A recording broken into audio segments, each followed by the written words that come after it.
Hey guys, welcome back to another Church Tech Tour. Today we're at the Mayfair location of Crossings Community Church. Let's go.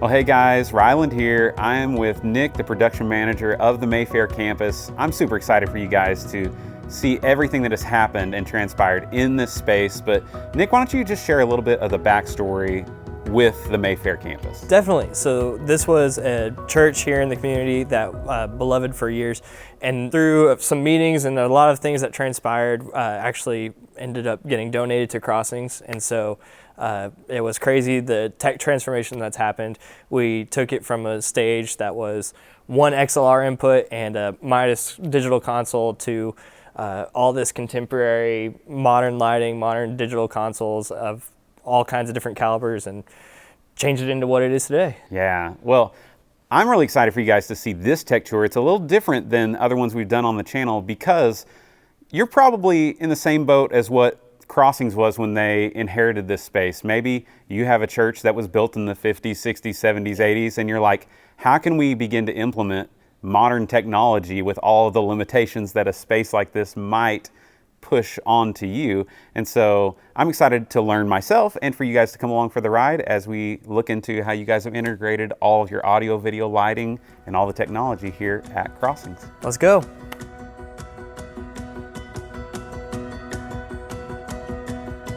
So originally, when it was Mayfair Church of Christ, their booth was a Dell laptop that was running PowerPoint. They had a Midas digital sound console that had 32 channels, and then they had 2 Crown amps in the back running some JBL CBT speakers. And so that was all up in the balcony in a little roll top desk. And so whenever we got the building, we came in and added this helm of the USS Enterprise, that I like to call it, trenched out some concrete, ran all of our conduits up, and we have 3 different boxes that are have different control pieces to it, whether that's audio, video, or lighting. All of our computers back here are KVMs, so that we can quickly control whatever we need to depending on what position the person's in. They stay pretty static through most of the service, but just in case they are available. We put all of our computer monitors on different arms, and then we put this track in along the entire booth. That way we're able to move stuff around, manipulate if the time comes where we need to change something up. That way we don't have to tear the entire thing apart and rebuild it. We can just slide some things down. They mostly do medical grade type of stuff, so you'll see a lot of this stuff in like hospitals or urgent cares or things like that, but we found it really useful in a couple of the other booths and Crossings, and so we took the opportunity to put it in here as well.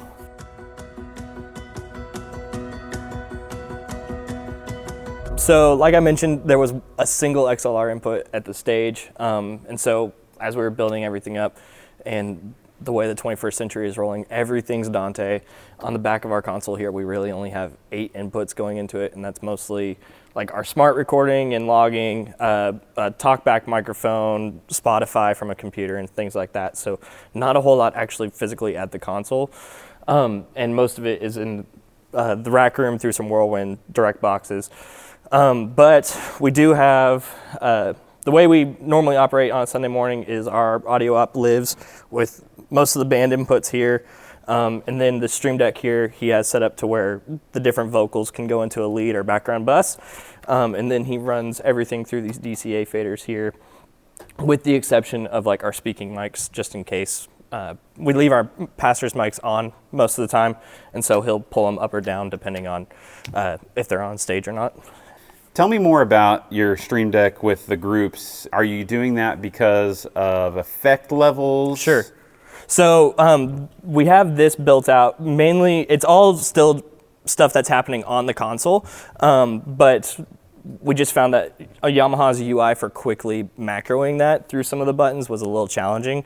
So what we did is we built this where it's just quick commands, and it throws the microphones into different groups depending on who's leading at the moment or things like that. Talk to me about how you've reinforced in the room. What kind of sound system boxes are we rocking? Martin PA. So there's 10 speakers in each array with 3 subs all flown behind it. In the stage, there's 4 fills down on the floor, so the first like 4 or 5 rows can kind of get a little bit extra oomph behind it. And then our balcony, the top couple rows also need a little bit of reinforcement there, so there's some fills up at that top as well. As far as treating the room, Sure. do you guys know what panels you've used? So I believe they're custom work, but our integrator, Clark AV out of Georgia, they did most of the work in getting those all designed and fabricated and built up so that the room kind of has a good oomph behind it, but all sounds contained and neat and just beautiful, honestly. The sound system in here is incredible for the cannon-shaped space that it is. Yeah, and it comes with its own challenges, I'm sure. You talked about, I think, smart. Is that how you're like monitoring dB levels and tracking things? Definitely. Can you talk to us about that? So we have a Mac Studio down here in a little rack, and then it all comes to our front of house computer that's monitoring those levels. We have some quick access to Clang, which is our in-ear monitoring system, as well as just our Spotify playlists for music, house music and things like that. But yeah, we have right here, we're monitoring smart with the exact dB of what's going on at the time, how much exposure they've had throughout the morning, things like that. All right, talk to me about monitoring. You're using Clang, but you're not immersive in the room. Sure. So, but you are offering that for your in-ear. Does everyone use Clang? Yes, everyone uses Clang. Our front line is wireless transmitter packs built into their ears and everything, and then they're using an iPad during rehearsals to adjust their panning or volume of specific things. And then the back line has the Clang controllers that they're all using for their personal mixes. And that way, if a guitarist needs to change things mid-service, they still have the opportunity to. But most of the vocal team are able to hone theirs in pre-service and rehearsals. So this is kind of my hub for the rest of the building. Okay. So here I'm able to control some things in the room, like we have the shades on the windows that I'm able to control via command. If the whole system's not turned on, there's QSys commands in the auditorium lights and lobby lights. And then I'm also able to go in and control some of the lobby TVs around the building, different classroom controls. So if I get a text message in the middle of service, someone's like, the TV in this classroom's not working, I can quickly jump in and just say, yeah, let me turn up the volume for you, or things like that. This little rack right here is more of our multi-view cross campuses. So this is all of the rooms that Crossings has. And so we're able to see where one another are, because we are, on a routine Sunday, time slipping our main sanctuary service within 2 to 3 minutes of live. So we are watching them pretty actively to make sure we see our moment to take black, hit record, hit stop, and that way, whenever we throw green ready to go up on our confidence monitor, our worship pastor knows, okay, I can pray and know confidently that we're going to take the sermon and be ready to go. So from the console, we are recording in a couple of different ways, but one of the ways is just vocal recording, just in case people want to listen back, or we're working on getting virtual sound check set up in here. So from the console, we actually are sending over Dante to this DADMAN cord down here in the rack. And that way, there's a USB-C out of the DADMAN into the Mac Studio, and that way we're not limited by the send from the Yamaha directly to the Mac of, like, I think it's a limited like 16 channels. The DADMAN takes it and expands it to 256 sends. So that's a very useful piece of equipment for recording. So for comms here, we're using the Real Bolero system, and it's come in really handy because not only am I able to talk to other production members, but through Dante going to the DM7 and to Clang, so for our band members, I'm able to have a talkback channel and talk to them through my comms really easily. I also have feedback to our Oklahoma City Master Control location, as well as a sanctuary program feed so that I can walk around the building, and if I know I need to be back in for a specific moment of a song, I can just turn on that channel and listen to it. It also has come in really handy for our lyrics op and lighting op that are listening to playback click and cue, so that if they need to know where they're at in the song or anything like that, they can just cycle through lyrics and whatnot through that channel, and it's become really helpful. Paired with it via Bluetooth is this OpenComm bone conductive headset, and it's come in really handy because I'm able to hear what's going on when I need to, but also have my ears open so I can hear what's going on in the room, have a conversation with people on a Sunday if I need to, etc. It's really would recommend the Bolero system.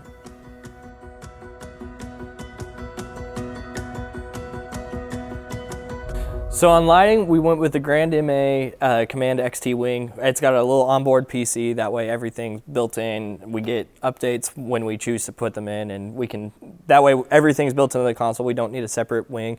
It's a little bit more expensive than just the individual wing itself, but well worth it. Throughout the room, we went with Elation KL Par FC fixtures for our front wash, for the architectural lighting.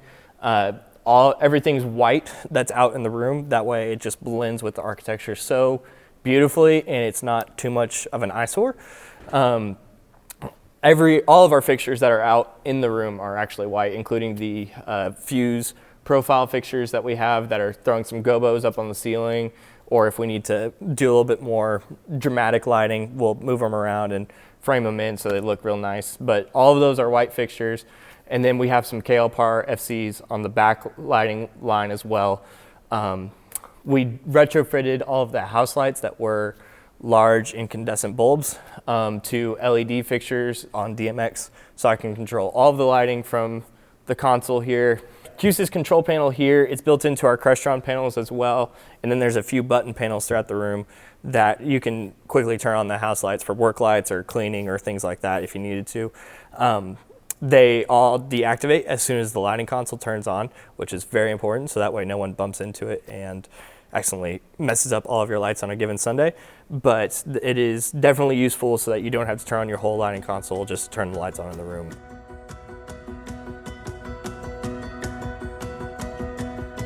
So we have a few different stations here. So we have CG1, CG2, which is our backup, both running ProPresenter, both are pulling the same files and everything, just different stations, and if one starts to bug out on us mid-service, we can quickly jump to the other. We do have TRIA.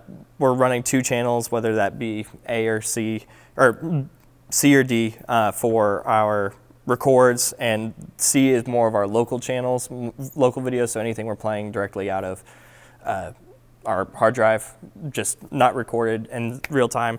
What is TRIA? TRIA is another just recording tool that Ross puts out, and it's a very nice piece of software, piece of equipment that we can use to record large video formats very quickly and at next to no latency. Nice. Yeah. Okay. I'm not a Ross guy, so I'm not familiar, but that's great. Yeah.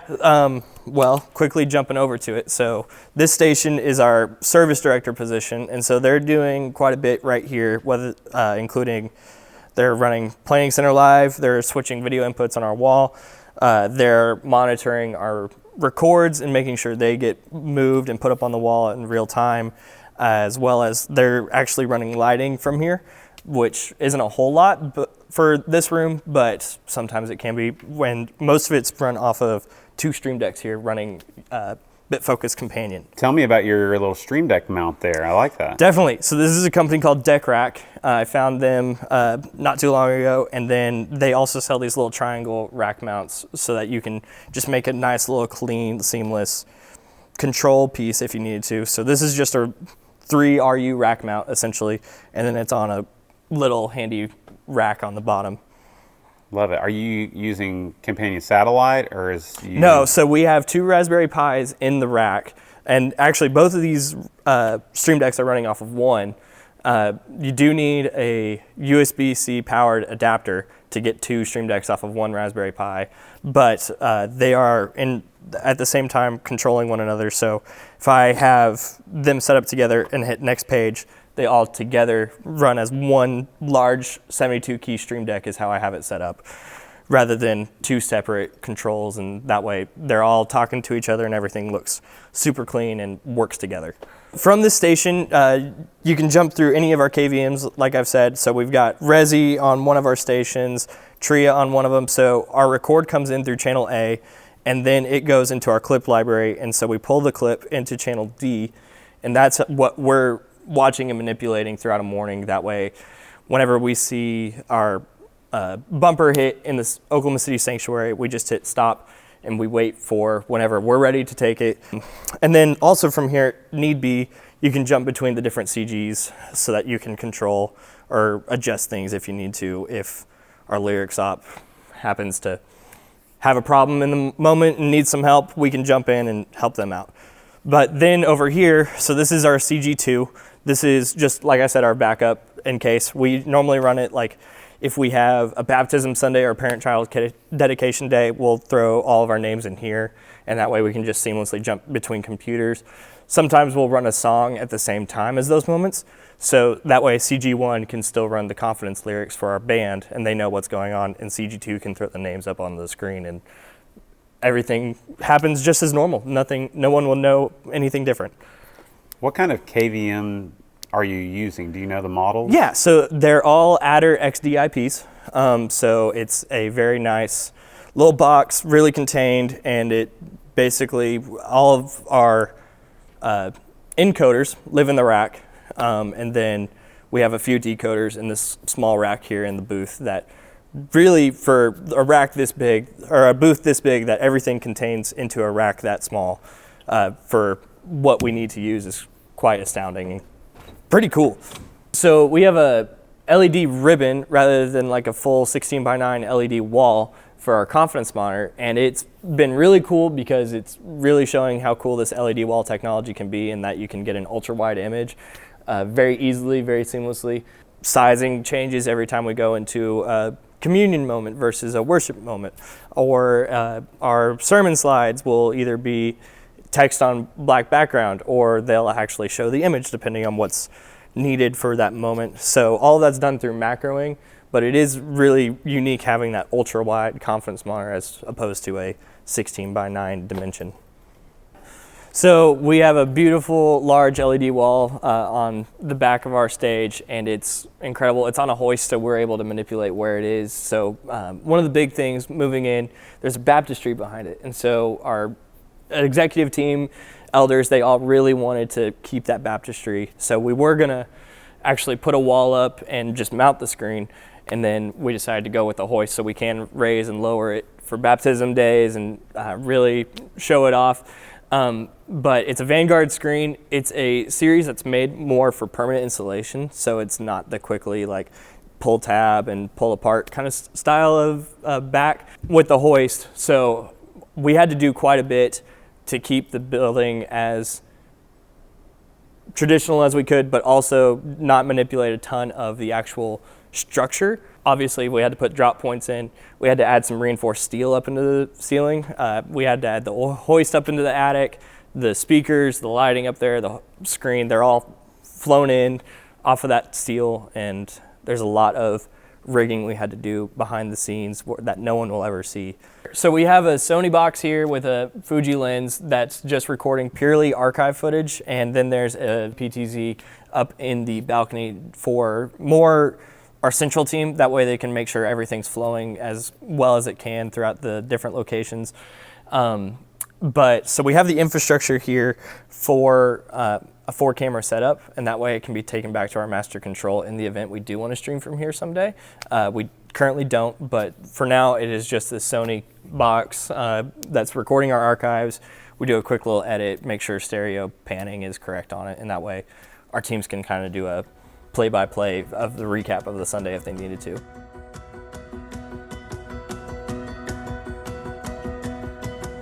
So our stage is all new virtually.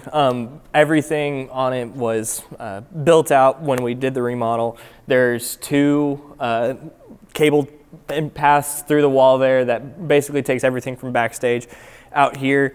It was split level, so the back is actually the closest to the original level of like 2 feet off of the floor, and then it came down a step. Then there was the speaking level, and then there was actually like a banister around the whole thing.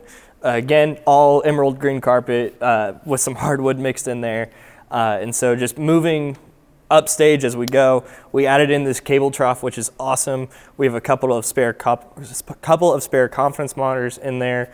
All kinds of cable paths. So here we have data and video, power, 12 XLR inputs at the front of the stage here just for quick input if we needed to. So if our worship pastor decides he wants to play from keys or put a different instrument in the front line that week, it's very easy to get it put in and into the console.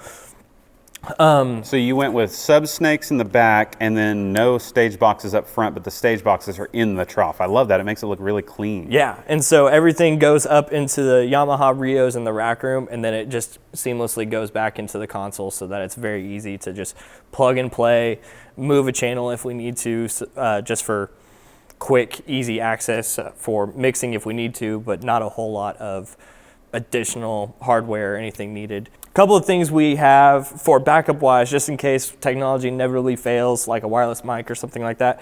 We have a hardline wireless or wired backup at all times.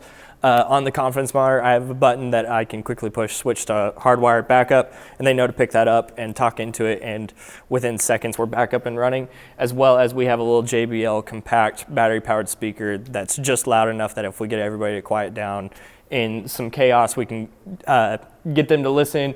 There's a little Shure SM58 permanently plugged into it, and that way we can quickly be up and running and just at least give an announcement or something like that if we need to. So at our keys rig, this is where our MD spends most of his time. So we have the MD mic, our Churia MIDI keyboard, which actually isn't actually a keyboard necessarily. It's mostly just a MIDI controller, so much so that the keys itself is purely running off of a USB. So there's no large power going to it of any kind. It's all running off of the Mac Studio back here in this rack. This is where our tracks computer is. There's Focusrite infrastructure in there so that everything goes into Dante seamlessly. It's where we keep that spare battery-powered speaker I was talking about. And then they have their little Clang controller so that they can adjust their personal in-ear mix if they need to on the fly. Then they live mostly on the monitor. The monitor's on its own little Amazon brand KVM. There's really not a whole lot of tech going into that, but that way if they need to switch between the tracks or the keys computer quickly, they can just hit a quick little button and jump between them and manipulate what they need to.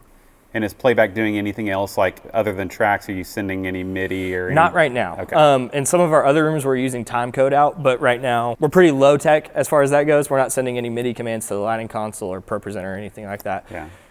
How many tracks are you sending out of your playback engine? 12 right now. Click and cue, and then a stereo like percussion, guitar, keys, effects, etc. So on our drum kit, we actually have the DPA mic package, overheads, toms, snare, kick, all mic'd. We're currently only doing a kick out, so might work on integrating a kick in mic somewhere in there. They also have a Clang box in there. Sometimes they'll MD, but we'll pretty much only take the iPad of Multitracks playback into there if we need to. They're not necessarily making calls from inside the kit. DW kit with Dream Bliss cymbals, is that what it is? That's it, yes.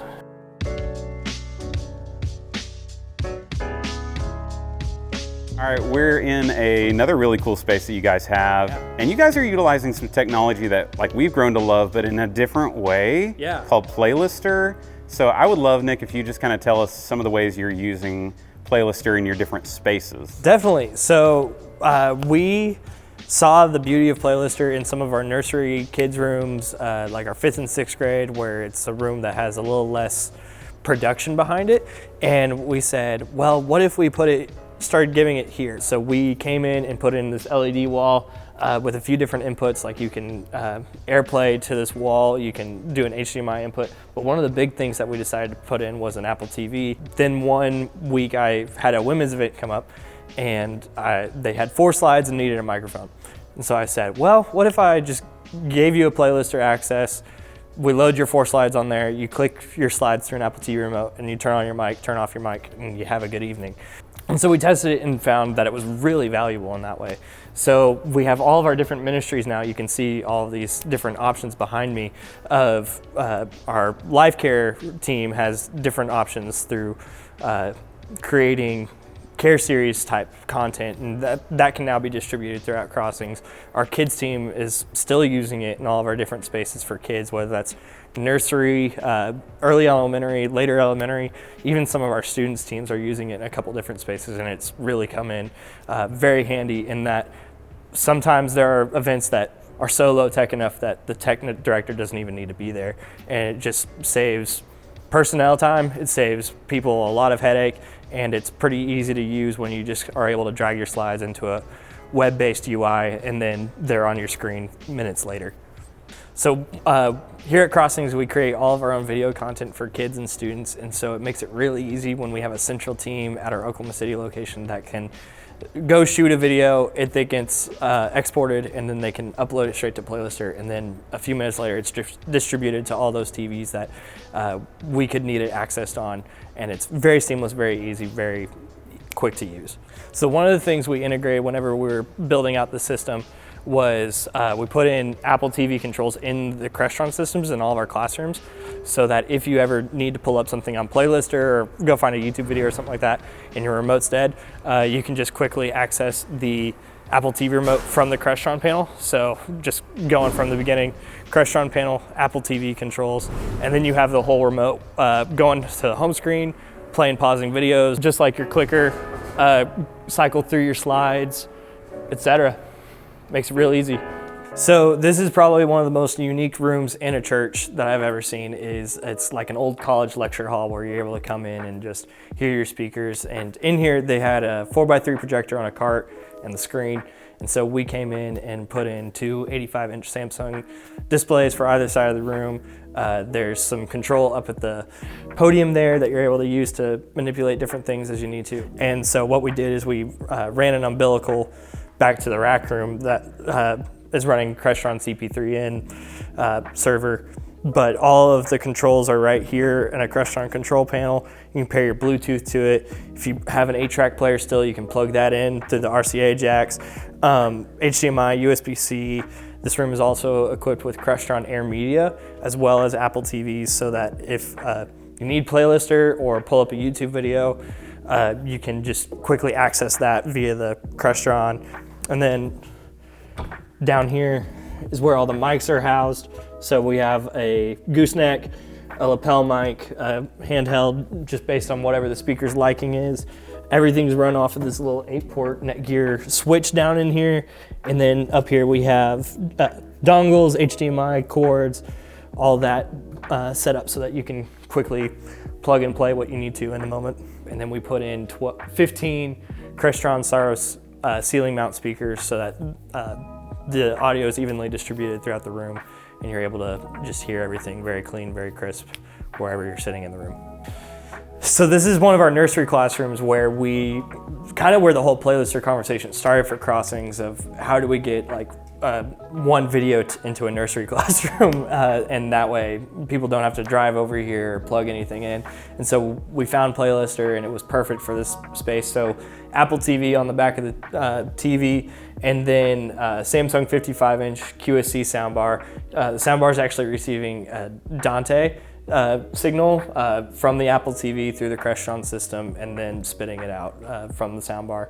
All PoE, all Dante, really uniform, really compact, and the whole system in this room just looks really clean for the kids, so that way they're not grabbing on any cables or yanking on anything of our systems.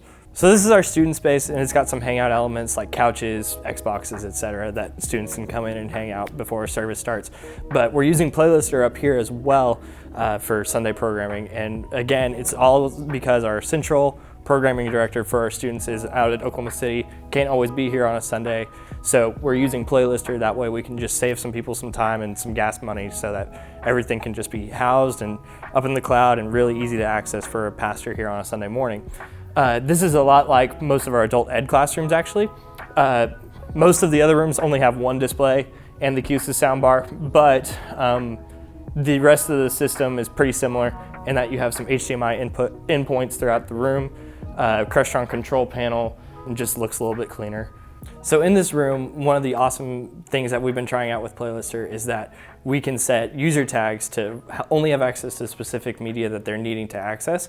So we actually have 2 Sunday school pastors that are accessing content from their outside email addresses on Playlister's website, and so they're able to load their content and slides and only see it on this TV, and that way they can keep it contained and they're not going through everybody else's content trying to shuffle through, and just keep it really contained and concise for them.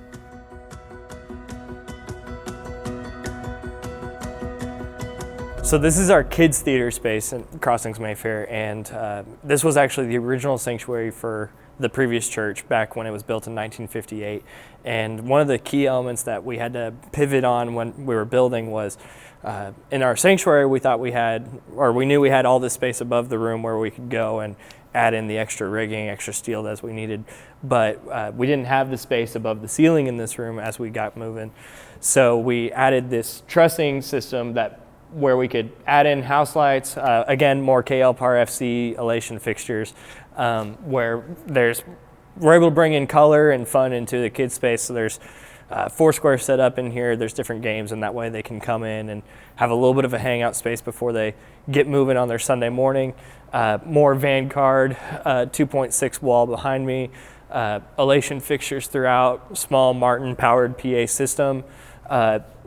Some of the infrastructure for this room is actually in our rack upstairs, but there is some stuff in the booth over here.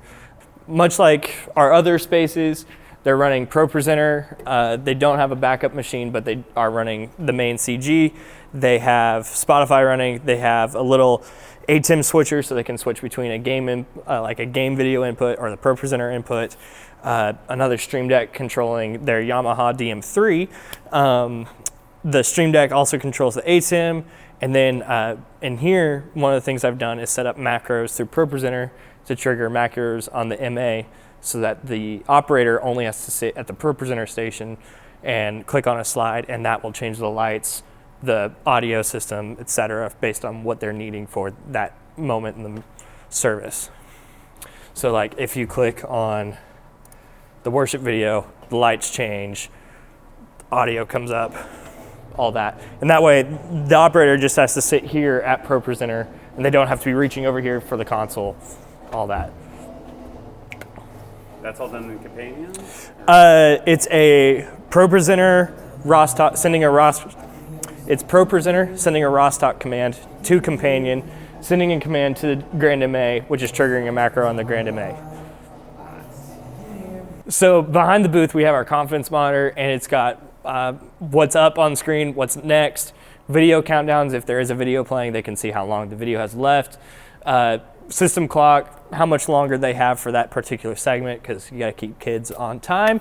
And then as well as they're watching the Planning Center Live of the sanctuary in here, just because the intent is we have 2 kids services that run within an hour in this room, and we got to keep things nice and tight so that when parents come to pick up, they're on time and ready to go, and they're not having to wait a long time for things to wrap up.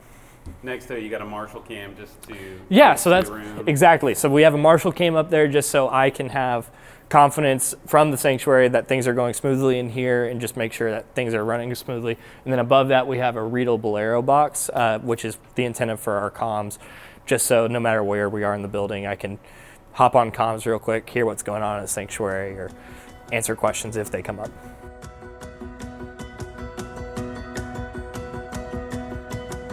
So this is like our backstage band side, as I kind of like to call it. It's where we keep like our speaker podiums, our extra clang controllers, mic stands, guitar cases, etc.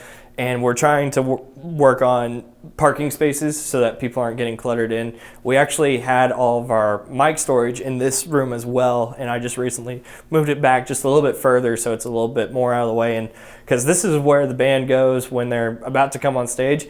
And when you've got 8 people, etc., just trying to come right into this space, it can get a little packed. So we're trying to designate where equipment needs to go, and that way stuff isn't out in the middle of the floor, and people can quickly access things that they need to, or just stand in here if they need to without a whole lot of clutter in the space that they need. And then back in here is where I was talking about all the mic storage. So they come back here, and everybody's designated for on the controller, on their mics. We write their names just so everybody knows exactly who they are. And then we use Shure mic board up here on a little micro PC that we have plugged into an ultra wide monitor. And that way people know exactly where their stuff is.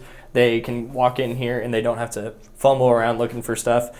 We've used these Gladiator toolboxes in a few different places. They're really great for storing all the different mic heads or pedals or direct boxes or things like that. And then also back here we have our hoist controller for our LED wall. So from right here I can control whether it's up or down We have a pickle out on stage as well, but I added this confidence monitor that shows off the PTZ in the room, what's on the LED wall, the actual confidence screen, as well as our multi-campus view, just so if someone's back here, they know what's going on at any point in the service, and they can see whether or not they're going to hit someone with the LED wall, make sure everybody's out of the way before they're raising it up and down, and that way it just looks a little bit more seamless in a service and people aren't getting distracted by someone coming out on stage or moving it from backstage or anything like that. It's like a Michael Scott. Look how big this plasma is. Right into the wall.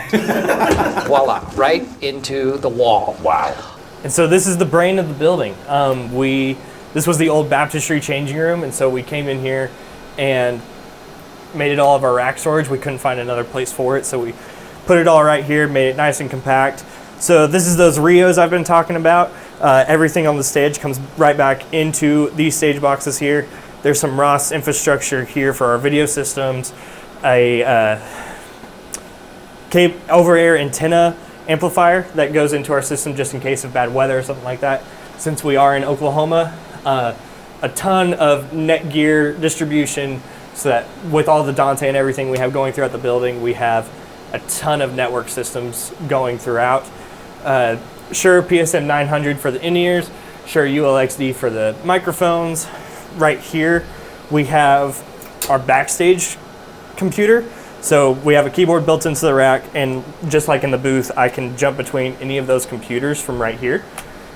Makes it really easy. If we need to change a setting on a rack, we don't have to go all the way back out to the booth and then see if it worked or not. Records, ResiBox, High Vision, Tria, our CG machines, and then all of those adder boxes for the KVMs are back here as well. All of our Martin amplifiers are down here at the bottom.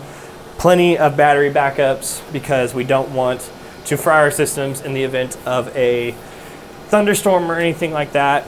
And then all of our lighting is over SACN.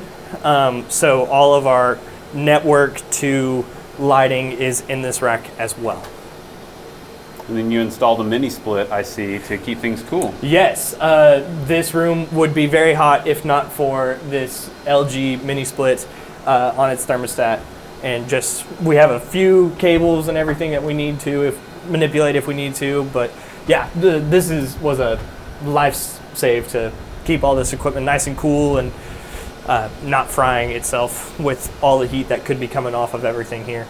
And then this is tech storage side. So we had band over there and now we're on tech side. So this is my wall of cables. I have extra SDI if we need to crimp something, all the DMX I could need, XLRs, spare network cabling, EtherCon, power, baskets of HDMI and IECs, because you get one with every device, and so you just throw it in a basket and that way it's there when you do inevitably need one.